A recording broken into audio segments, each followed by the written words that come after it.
वेला अस्ति मुख्यवक्तॄणां भाषणस्य। अतः अहं प्रार्थयामि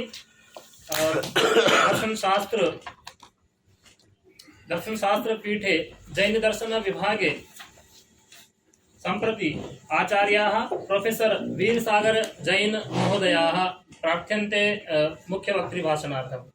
नमः श्रीवर्धमानाय निर्धूतकलिलात्मने सालोकानां त्रिलोकानां यद्विद्यादर्पणायते।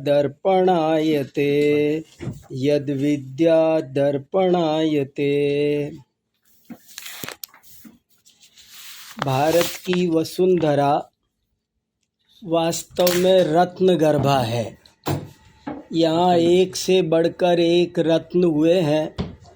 हम रोज ही देखते हैं किसी न किसी महापुरुष की यहाँ पर जयंती होती है। महात्मा गांधी ने एक बहुत अच्छा वाक्य लिखा है, भारतवर्ष की महानता केवल इसलिए नहीं है कि यहाँ हिमालय जैसा ऊंचा पर्वत और गंगा जैसी पवित्र नदियाँ हैं, बल्कि इसलिए है कि यहाँ हिमालय से भी ऊंचे और गंगा से भी पवित्र चरित्र के धारक पुरुष उत्पन्न हुए हैं, और वे भी एक दो नहीं, अनगिनत। हिमालय ऊंचा है, गंगा पवित्र है, इसके कारण तो हमारा देश महान है ही, लेकिन हिमालय से ऊंचे और गंगा से भी ज़्यादा पवित्र चरित्र के धारक, हमारे देश में चरित्र की पूजा होती है। और ऐसे उच्च चरित्र के धारक यहाँ अनेक महापुरुष हुए हैं। उन्हीं महापुरुषों के विशाल समुदाय में भगवान महावीर भी एक विशेष रत्न है। आज उन्हीं की जयंती है और इसीलिए हमारा ये विश्वविद्यालय, हमारा ये दर्शन संकाय उनका पावन स्मरण कर रहा है। भगवान महावीर की पूरी जीवनी और उनके क्या उपदेश, ये सब जानने के लिए तो हमें थोड़ा सा जैन पुराणों का अवलोकन करना होगा, क्योंकि उनमें इनकी जीवनी पूरी विस्तार से लिखी हुई है। लेकिन मैं संक्षेप में उसमें से कुछ खास बात चुनकर आपके सामने रखना चाहता हूँ, और उसको जानने के लिए एक छोटी सी भूमिका के रूप में जरा सी जैन पुराणों की विशेषता जानना जरूरी है, ताकि ये विषय अच्छी तरह समझ में आ जाए। जैन दर्शन के अनुसार भगवान का अवतार नहीं होता है। ऐसा नहीं है कि महावीर भगवान पहले भगवान थे, जैसा अपने वैदिक परंपरा में माना जाता है कि यदा यदा ही धर्मस्य ग्लानिर्भवति भारत अभ्युत्थानमधर्मस्य तदात्मानं सृजाम्यहम्, कि जब धरती पर संकट होते हैं तब परमात्मा अवतार लेते हैं। जैन दर्शन की अवधारणा ये नहीं है। जैन दर्शन कहता है कि जो व्यक्ति एक बार परमात्मा बन जाता है, वो दोबारा इस संसार में जन्म मरण धारण करने के लिए आता नहीं है। यहाँ तो कोई भी जैन दर्शन के अनुसार जब तक हम ये बेसिक कंसेप्ट नहीं समझेंगे तो हमें भगवान महावीर की बात अच्छे से समझ में नहीं आएगी। इसलिए मैं रख रहा हूँ। जैन दर्शन के अनुसार प्रत्येक आत्मा बराबर है और शक्ति अपेक्षा हरेक में अपार शक्ति है। कोई भी आत्मा पुरुषार्थ करके परमात्मा बन सकता है। भगवान महावीर भी एक दिन हम और आप जैसे ही सामान्य व्यक्ति थे, सामान्य आत्मा थे, सामान्य जीव थे, और वे ही पुरुषार्थ करके अपने आप के राग द्वेष को दूर करके वे तीर्थंकर वर्धमान महावीर परमात्मा बन गए। और अगर हम जैन पुराणों का अवलोकन करते हैं तो उनकी ये कहानी केवल इस जन्म से प्रारंभ नहीं होती है, पिछले अनेक जन्मों से ये कहानी चलती है। जैन पुराणों में और वैदिक पुराणों में ये भी एक अंतर है कि वैदिक पुराणों में तो पीढ़ियों का वर्णन होता है कि राम के पिता दशरथ थे, दशरथ के पिता दिलीप थे, दिलीप के पिता रघु थे, रघु के पिता अज थे।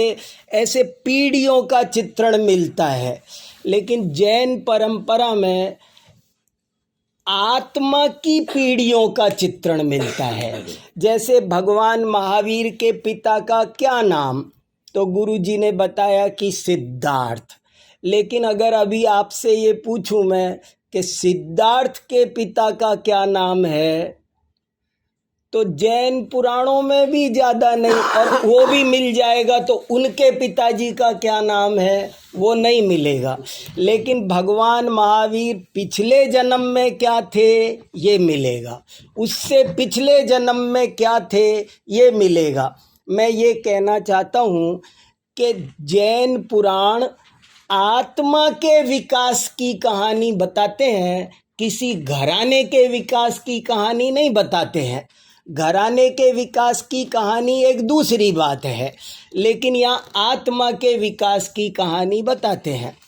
और ये कहानी कहाँ से शुरू होती है, कम से कम एक दिन की घटना है वर्धमान महावीर के जीवन की, कि वे पिछले 10 जन्म पहले वे सिंह की पर्याय में थे, जंगल में शेर थे और एक हिरण को मार करके खा रहे थे।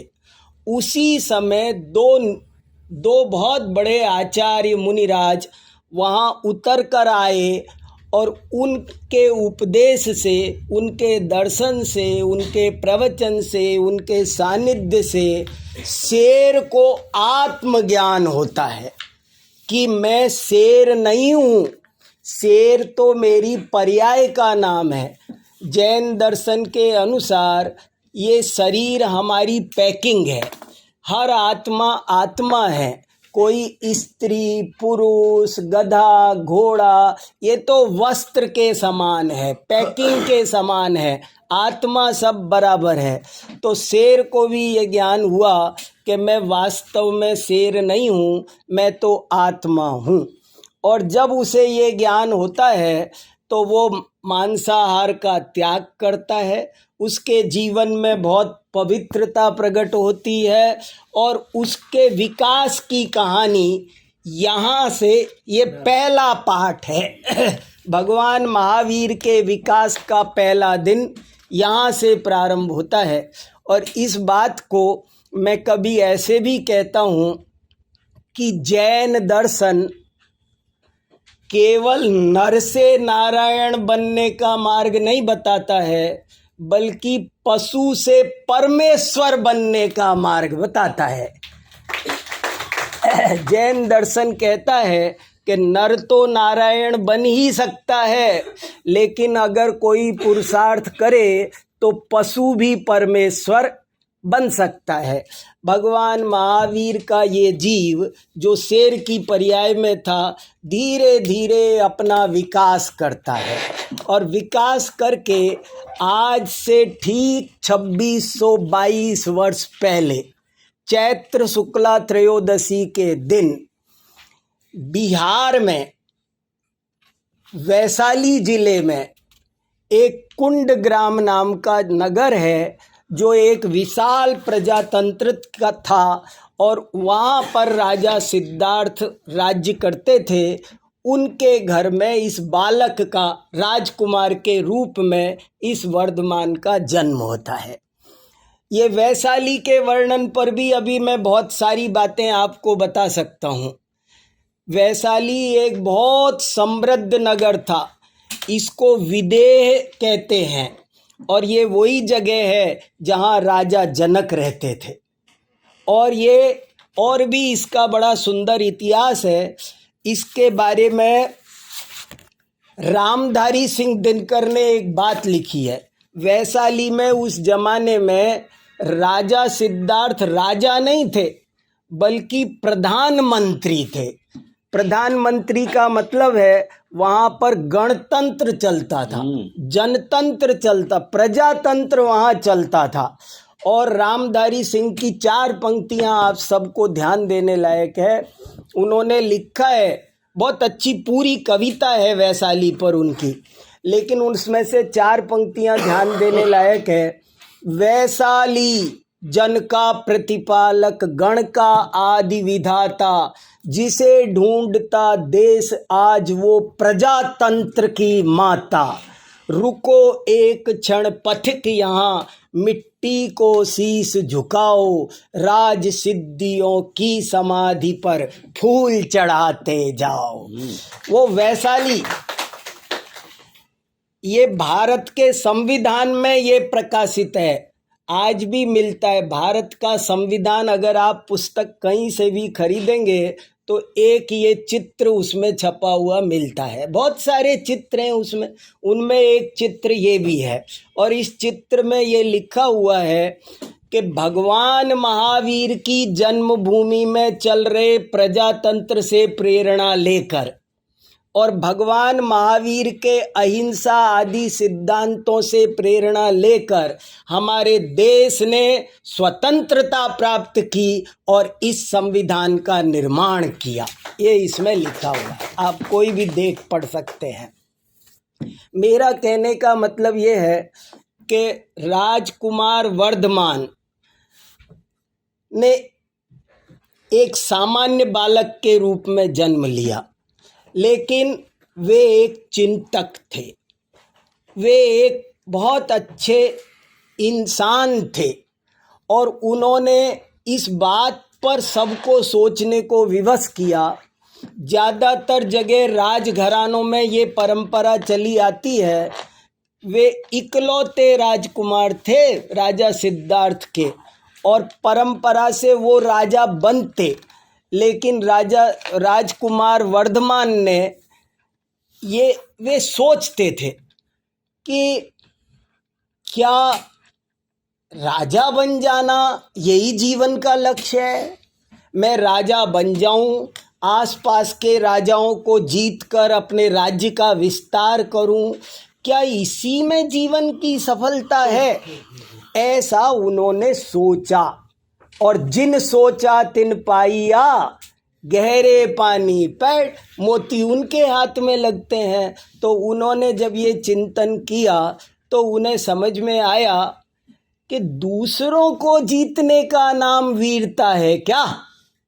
और वो वीरता की अवधारणा पर सारी दुनिया को उन्होंने नए सिरे से सोचने के लिए विवश कर दिया कि दूसरे को जीतना, और वो भी हथियार। मैं डॉक्टर साहब के छाती पर बंदूक रखूं और कहो देव पैसे, तो ये तो दे देंगे, लेकिन क्या इसका नाम जीतना है? हम दूसरे को जीतें, वो भी हथियार के बल पर जीतें। भगवान महावीर ने कहा इसका नाम जीतना नहीं है, इसका नाम वीरता नहीं है, ये तो बल्कि कायरता है। अरे दूसरों को जीतने के लिए भी एक वाक्य बहुत अच्छा मिलता है शास्त्रों में। शस्त्रों से आप किसी को हरा तो सकते हो पर जीत नहीं सकते। जीतने के लिए तो प्रेम चाहिए। शस्त्रों से आप किसी को हरा तो सकते हो पर जीत नहीं सकते। किसी के हृदय के सिंहासन पर विराजमान होने के लिए तो प्रेम और अहिंसा चाहिए।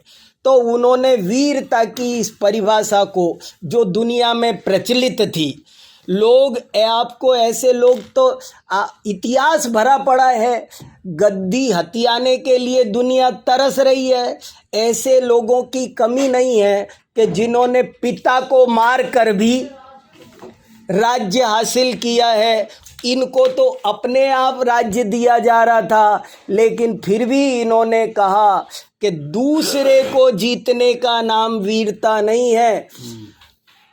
वो नीति शतक में श्लोक है बहुत अच्छा, केचित् सन्ति भुवि, बहुत सारे पृथ्वी पर ऐसे लोग हैं जो दूसरों को जीतने वाले सिकंदर तो आपको बहुत मिलेंगे। भगवान महावीर ने कहा अपने क्रोध को जीत कर बताओ, अपने काम को जीत कर बताओ, अपने लोभ को जीत कर बताओ अगर तुम वीर हो तो।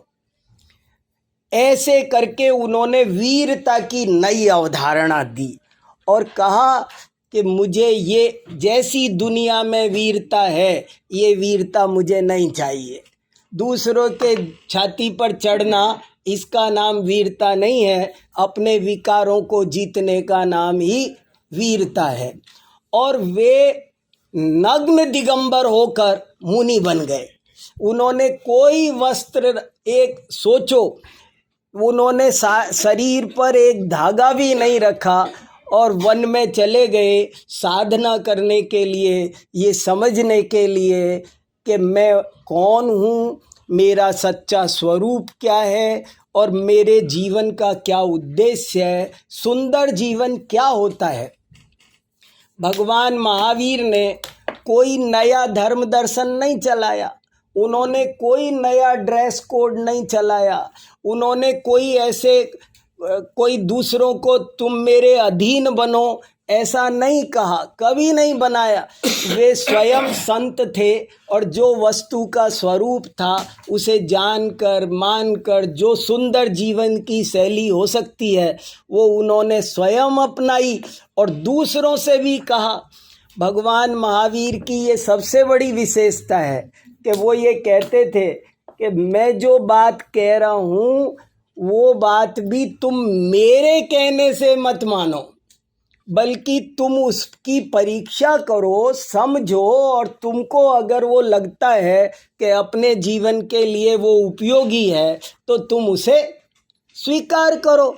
और उन्होंने हर चीज़ में, जैसा कि हमारे पीठाध्यक्ष जी अभी बता रहे थे कि उन्होंने अहिंसा की, चोरी की, सब चीज की बहुत सूक्ष्म व्याख्या की। वे एक बहुत बड़े आध्यात्मिक संत थे। केवल बाहर की बातों से बाहर के वैभव को वैभव समझना ये भारतीय परंपरा नहीं है। हम तो ज्ञान धन को धन समझते हैं, चरित्र धन को ही सबसे बड़ा धन समझते हैं। तो उन्होंने उसकी ओर विशेष ध्यान दिया और दूसरों का, लोगों का भी ध्यान दिलाया।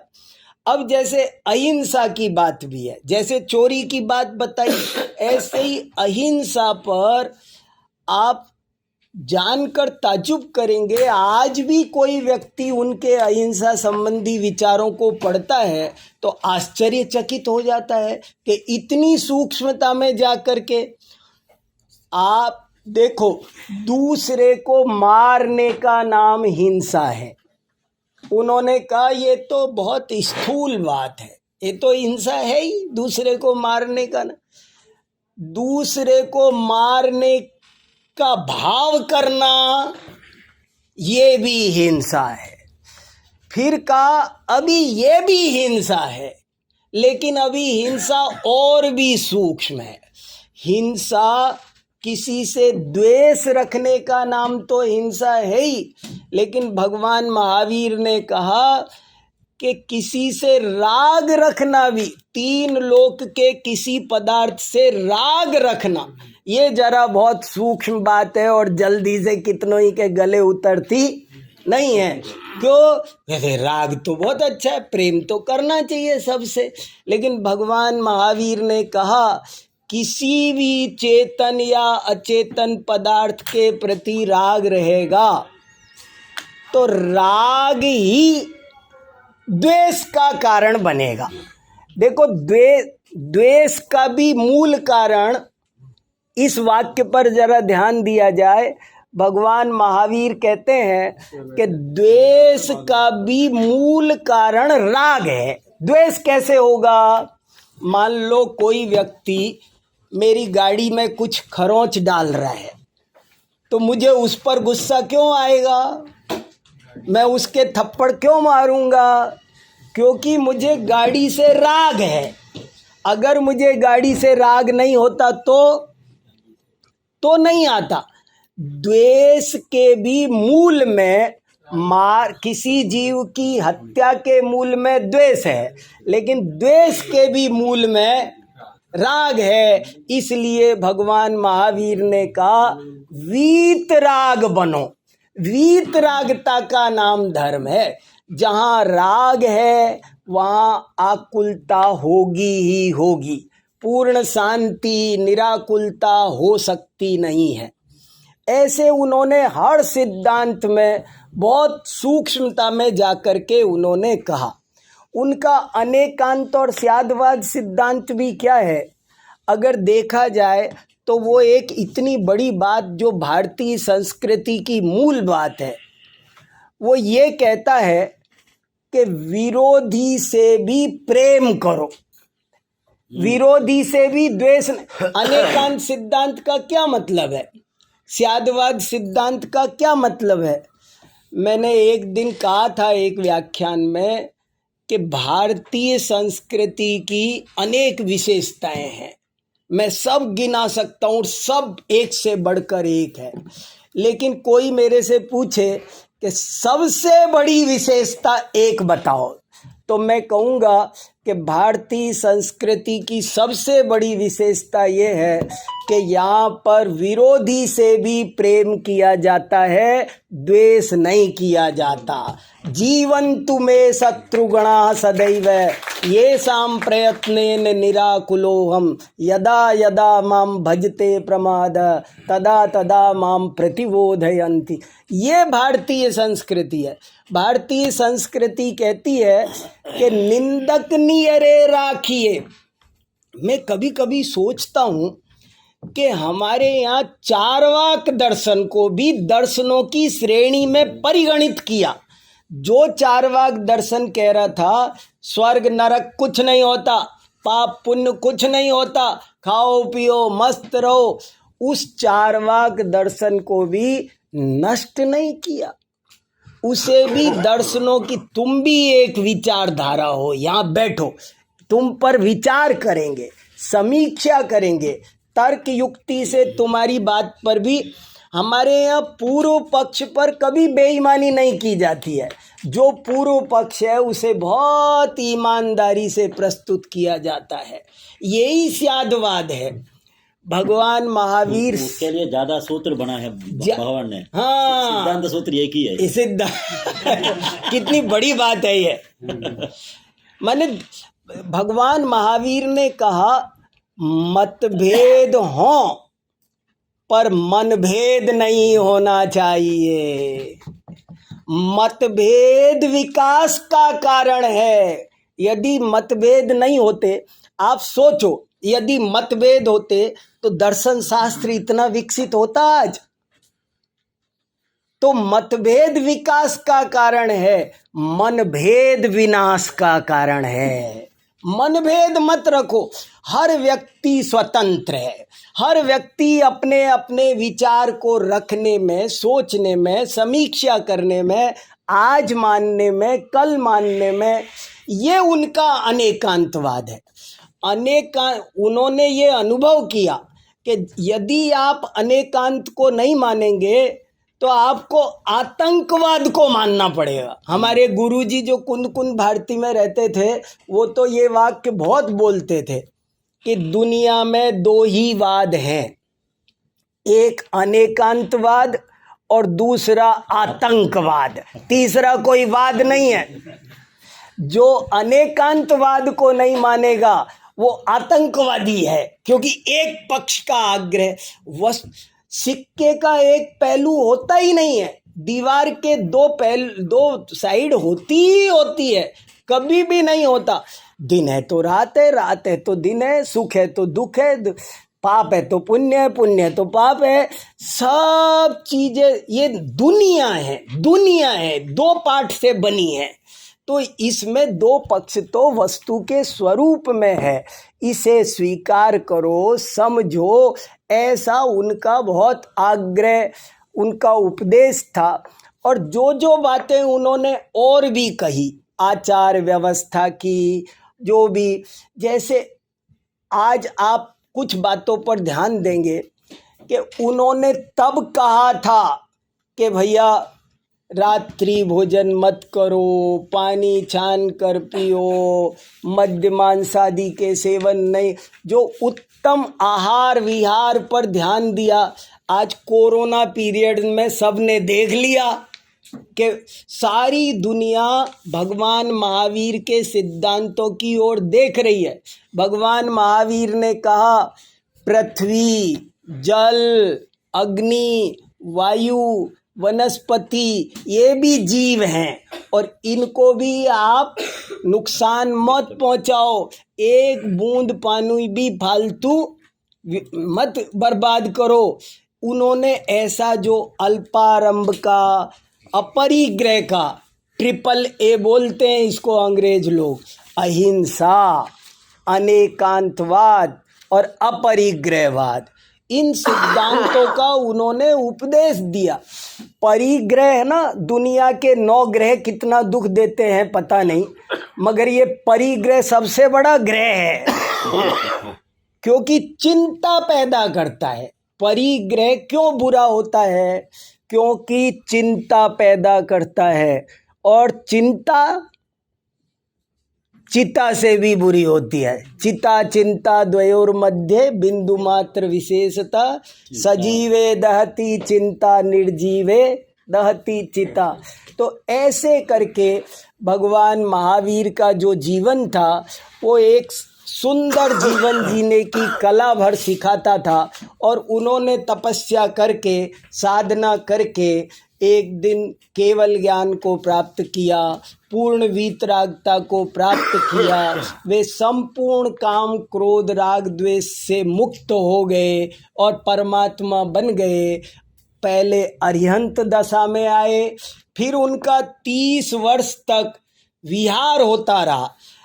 ऐसा लिखा है इतिहासकारों ने कि बिहार का नाम बिहार खासकर इसलिए पड़ा है क्योंकि वहाँ पर भगवान महावीर का बहुत दिन विहार हुआ था। इसलिए हमारे यहाँ तीर्थंकरों का विहार एक बहुत बड़ी घटना मानी जाती है समोसरण के साथ। और वहाँ उस वैशाली के आसपास के ज़िलों में आज भी, जैसे एक गांव का नाम है वीरभूमि, एक का नाम है वर्धमान। वर्धमान के नामों पर वहाँ पर अनेक नगर अभी भी पाए जाते हैं।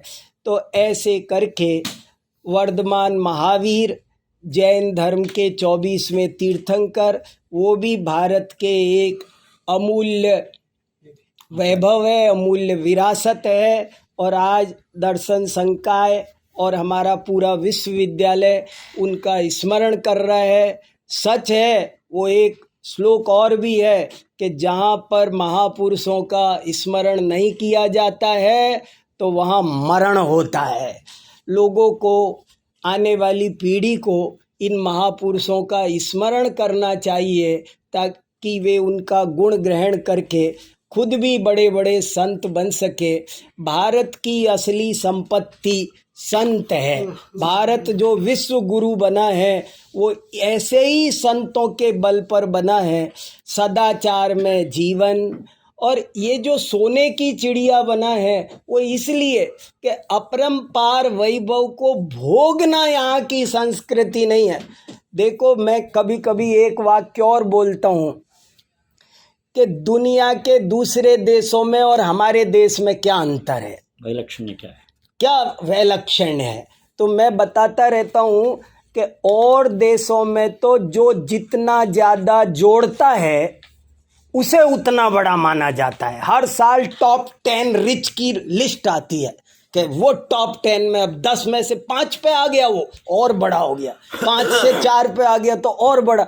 दुनिया में सब जगह जो जितना ज़्यादा जोड़ता है वो उतना बड़ा माना जाता है, लेकिन हमारे भारत देश में जो जितना ज़्यादा छोड़ता है वो उतना बड़ा माना जाता है। हमारे यहाँ त्याग की पूजा होती है, संचय की पूजा नहीं होती। और भगवान महावीर इसलिए सबसे बड़े संत हैं क्योंकि उन्होंने तन पर कपड़े भी छोड़ दिए। तो ऐसे बहुत बड़े संत भगवान महावीर को आज उनकी जयंती पर मैं अपनी ओर से विनम्र विनयाञ्जलि समर्पित करता हूँ। Very good. बहुत बहुत धन्यवाद आदरणीय प्रोफेसर वीर सागर जैन गुरुजी।